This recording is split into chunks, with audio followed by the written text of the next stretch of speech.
দ্বিতীয় দিন মাঝদিয়া। সকাল 6:16 আর আমরা এখন হাঁটছি। এই যে সামনে একটা দিদি যাচ্ছে, দেখাও তোমার মাথাটা মুখটা। তো আমরা সারাটা রাত ঘুমাইনি, সারাটা রাত গল্প হয়েছে জেগে। আর আমাদের মধ্যে কিছু উল্লুকগুলো ছিল যারা সারাটা রাত ঘুমিয়ে গেছে। তার কি করতে এসছে জানি না, এটা হচ্ছে সব থেকে বড় কথা। তো আমরা এখন সকালবেলা গ্রামের একটু ঘুরু করে নিয়ে আবার কথা হচ্ছে। আমরা দেখছিলাম যে এরকম বাড়ি ঘরগুলো, আর এই রাস্তা থেকে হাঁটতে হাঁটতে একটা শিউলি ফুলের গাছও দেখলাম। সেই দেখি এদের বাচ্চামাগুলো কিন্তু স্টার্ট হয়ে গেছে, আমাকে বলছে ভিডিও কর, আর নিজে কি করছে স্লিপ চড়ছে। কারণ বড়দের কিন্তু না, বলেই দিয়েছিল ছোটরা আসবে, আর প্রীতম তো এখানে শুয়েই পড়েছে ভাই। ওরা আমাকেও নিয়ে নিল ওদের দলে। নিয়ে গেলাম ঘরে। ঘরে এসে একটুখানি ফটো না তুললে হয়, আর একটু ভিডিও না করলে হয় বলো? ভিডিও টিডিও করেই আমরা সুন্দর করে রেডি হয়ে গেছিলাম মন্দিরে, দেখাচ্ছি চলো। পরে আমরা চলে এসেছিলাম এই মন্দিরটা দর্শনে।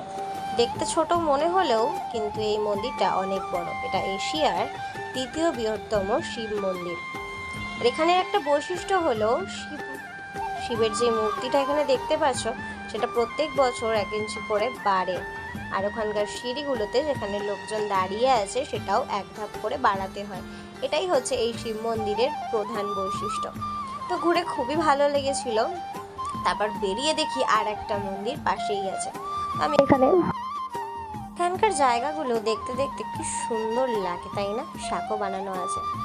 যে রাস্তায় যখন টোটোতে করে বাড়ি যাচ্ছি, আমাদের কটেজে, তখনই দেখলাম গরুর গাড়ি। আমাদের ঘোরাঘুরি হয়ে গেছে আর আমরা এখন বাড়ি যাবো। তাই মনটা ভালো নেই, একটু উপকার করবে। মন ভালো নেই, শরীরটা ভালো নেই, এই জন্য পরে আমরা সবাই মিলে একটু ফটো তুলে বেরিয়ে পড়লাম স্টেশনের উদ্দেশ্যে। টোটো উঠে গেছি, কিন্তু সবার মুখের একই অবস্থা, মনটা খুবই খারাপ। এরপরে আমরা ট্রেনে উঠে, দেখতেই পাচ্ছ মুখটা দেখার মতো নেই। অবশেষে যখন আমরা স্টেশনে নামলাম তখন আমাদের ট্রেনটা চলে যাচ্ছে আমাদেরকে টাটা বলতে বলতে। যাই হোক, মাঝদিয়া আমাদের ঘোরাটা অবশেষে সমাপ্ত হলো, কিন্তু অন্য ঘোরাটা কিন্তু হবেই আবার, ঠিক আছে? এখানেই আমাদের ঘোরা। তো আবার দেখা হবে নতুন কোনো ভিডিওর সাথে। আজকের মতো টাটা।